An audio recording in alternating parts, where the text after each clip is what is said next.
ನಾವು ಹೇಳಿರ್ತಕ್ಕಂಥದ್ದು ಕೇವಲ ವ್ಯಕ್ತಿಯ ಚಿಂತನೆ ಅಲ್ಲ, ಸಮಗ್ರ ಭವಿಷ್ಯದ ಚಿಂತನೆ. ಈ ವಿಜಯನಗರ ಸಾಮ್ರಾಜ್ಯವನ್ನು ಕಟ್ಟಿದವರು ಅಕ್ಕಬುಕ್ಕರು. ಇವತ್ತು ವಿಜಯನಗರ ಸಾಮ್ರಾಜ್ಯ ಹೆಸರು ಚಿರಸ್ಥಾಯಿಯಾಗಿದೆ. ಆ ಸಾಮ್ರಾಜ್ಯದ ಕೊಡುಗೆಗಳು, ನೆನಪುಗಳು ಮತ್ತು ಮೈಸೂರು ದಸರಾದಾಗಲಿ ಇವೆಲ್ಲವೂ ವಿಜಯನಗರ ಸಾಮ್ರಾಜ್ಯದ ಅರಸಗಳ ಕೊಡುಗೆ ಅಂತ. ಅದನ್ನು ಕಟ್ಟಿರ್ತಕ್ಕಂಥವರು ಅಕ್ಕಬುಕ್ಕವರು. ಅಕ್ಕಬುಕ್ಕವರು ಆಲಮತ ಸಮಾಜ ಸಂಬಂಧಪಟ್ಟಂಥವರು. ಹೀಗಾಗಿ ಆ ಸಮಾಜಕ್ಕೆ ಅಧಿಕಾರ ಬಂದರೆ ಸುಲಭವಾಗಿ ಕಿತ್ಕೊಳ್ಳಿಕ್ಕೆ ಆಗೋದಿಲ್ಲ. ಸಮಾಜದ ಮೇಲೆ, ರಾಜ್ಯದ ಮೇಲೆ ಒಳ್ಳೆಯ ಕೆಲಸವನ್ನು ಮಾಡ್ತಕ್ಕಂಥ ಜನರಿಗೆ ಕೆಡುಕಾಗೋದು ಕಷ್ಟ. ಆ ದೃಷ್ಟಿಯಿಂದ ಈಗ ಆಲಮತ ಸಮಾಜದವರೇ ಆದ ಸಿದ್ದರಾಮಯ್ಯನವರು ರಾಜ್ಯ ಅಧಿಕಾರದಲ್ಲಿದ್ದಾರೆ. ಹಾಗಾಗಿ ಅವರಿಂದ ಅಧಿಕಾರ ಕಿತ್ತುಕೊಳ್ಳೋದು ಕಷ್ಟ ಅನ್ನತಕ್ಕಂಥ ಒಂದು ಸಾಮಾನ್ಯ ಭವಿಷ್ಯ ಜ್ಞಾನವನ್ನು ವಿಜಯನಗರ ಸಾಮ್ರಾಜ್ಯದ ವಿಚಿಂತನೆ ಇಟ್ಟುಕೊಂಡು ಹೇಳಿರ್ತಕ್ಕಂಥದ್ದು. ಮತ್ತು ಬೇರೆಯವರು ಅದೆಲ್ಲ ಮಾಡಿಲ್ಲ ಅಂತಲ್ಲ, ಬೇರೆ ಸಮಾಜ ಅಷ್ಟಕ್ಕಿಂತ ಹೆಚ್ಚಾಗಿ ಮಾಡಿದ್ದಾರೆ. ಆ ಸಮಾಜದ ಬಗ್ಗೆ ನಮಗೆ ಯಾವುದೇ ಬೇರೆ ಅಭಿಪ್ರಾಯವೇನಿಲ್ಲ.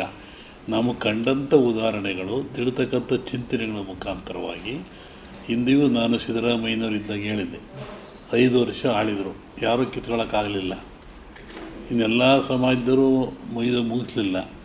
ಅರಸವರು ಅಲ್ಲಾಳರು 9 ಪಟ್ಟ, ಗೊಲ್ಲಾಳರು 9 ಪಟ್ಟ, ಅಲ್ಲಾಳ, ಬಲ್ಲಾಳ, ಗೊಲ್ಲಾಳ ಅಂತ ಕರೀತಾರೆ. ಅಲ್ಲಾಳರು ಅಂದರೆ ಮಹಮ್ಮದೀಯರು, ಈ ದೇಶವನ್ನು 9 ಪಟ್ಟ ಆಳಿದರು.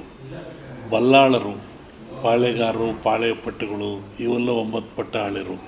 ಗೊಲ್ಲಾಳರು ಯದುವಂಶಸ್ಥರು, ಮೈಸೂರು ಒಡೆಯರು, ಅದರಲ್ಲಿ ಆಲಮತ ಸಮಾಜರು ಬರ್ತಾರೆ. ಇವರು 9 ಪಟ್ಟ.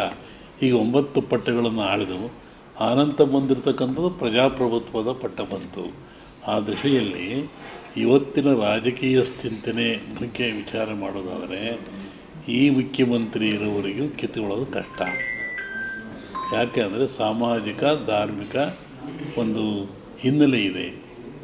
ಆ ದೃಷ್ಟಿಯಲ್ಲಿ ಹೇಳಿದೀವಿ ಹೊರತು ಡಿ ಕೆ ಶಿವ್ರ ಬಗ್ಗೆ ಆಗಲಿ, ಮೊಯ್ಲೂರ ಬಗ್ಗೆ ಆಗಲಿ ಅಭಿಪ್ರಾಯ ಒಳ್ಳೆಯ ಅಭಿಪ್ರಾಯ ನಮಗಿದೆ. ನಮಗೆ ಅವರು ಬೇಕಾದವರೇ. ಅದನ್ನು ನಾನು ಸ್ಪಷ್ಟಪಡಿಸಿಲ್ಲ. ಸ್ಪಷ್ಟಪಡಿಸ್ಬೇಕಾದ್ರೆ ನಮ್ಮ ಭಾರತೀಯ ಪರಂಪರೆಯಲ್ಲಿ ಒಂದು ಸಂಕ್ರಾಂತಿ ಭವಿಷ್ಯ ಅಂತ ಹೇಳ್ತಾರೆ, ಇನ್ನೊಂದು ಯುಗಾದಿ ಭವಿಷ್ಯ ಅಂತ ಹೇಳ್ತಾರೆ.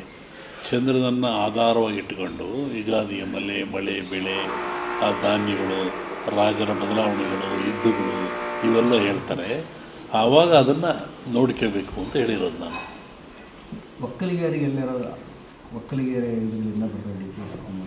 ಒಕ್ಕಲಿಗರು ಅನ್ನದಾತರು ಅಂತ, ಅವ್ರನ್ನ ಜಗತ್ತೇ ಮರೆಯೋಂಗಿಲ್ಲ. ಅನ್ನವನ್ನು ಕೊಡುವಂಥರೇ ಅವರು, ಭೂಮಿಯನ್ನು ಉಳುವಂಥರೇ ಅವರು. ಅದರಲ್ಲಿ ಹಾಗೆ ಇದಕ್ಕೆ ಜಾತಿ ಲೇಪನ ಹಂಚೋದು ಬೇಡ. ಒಕ್ಕಲಿಗ ಸಮಾಜ ಜಗತ್ತೇ ಬಾಗಬೇಕು, ದುಡಿದು ಅನ್ನ ಕೊಡುವಂಥದ್ದು ಅವರು. ಅವ್ರು ಅನ್ನ ಕೊಡಿದ್ರು ನಾವೆಲ್ಲ ಬದುಕ್ತಾ ಇರ್ತೀವಿ. ಈಗ ಹಾಲು ಮತದವರು ಅವರಾಗಲೇ ಬಿಟ್ಟು ಕೊಡ್ಬೋದ ಅಧಿಕಾರ? ಯುಗಾದಿ ಮೇಲೆ ನೋಡೋಣ ಏನಾಗಲ್ರಿ ರಾಜಕಾರಣದಲ್ಲಿ. ಅಂದರೆ ಈಗ ಭಾಳಷ್ಟು ಅಂದ್ರೆ 2.5 ವರ್ಷ ಅಂತ ಏನೋ ಅಂದ್ಕೊಂಡಿದ್ರು. ಇವಾಗ ಅವ್ರು ಬಿಡ್ಲಿಕ್ಕೆ ರೆಡಿ ಇಲ್ಲ. ಇವರು ಮೊನ್ನೆ ಅಮಿತ್ ಶಾ ಅವರಿಗೆ ಭೇಟಿಯಾಗಿ ಬಂದರು. ಹೀಗಾಗಿ ಭಾಳಷ್ಟು ಚರ್ಚೆ. ಒಂದೇ ಒಂದು ಹೇಳ್ತೀನಿ, ರಾಷ್ಟ್ರ ರಾಜಕಾರಣದಲ್ಲಿ ಸುನಾಮಿ ಆಗ್ತದೆ.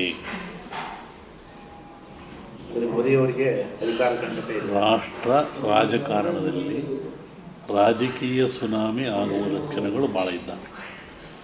ಅದು ರಾಜ್ಯದ ಮೇಲಿನ ಪರಿಣಾಮ ಬೀರ್ಬೋದ? 5 ವರ್ಷ ಅವ್ರು ಪೂರ್ಣ ಆಗಲ್ಲ ರಾಷ್ಟ್ರ ರಾಜಕಾರಣ. ಊರಿಗೆ ಹೋಗ್ಬೇಕಪ್ಪ ಇಲ್ಲಿಂದ, ನೆಮ್ಮದಿ ಊರು ತಲುಪಬೇಕು ನಾನು. ಮಳೆ ಬೆಳೆ ವಿಚಾರ ಹಾಂ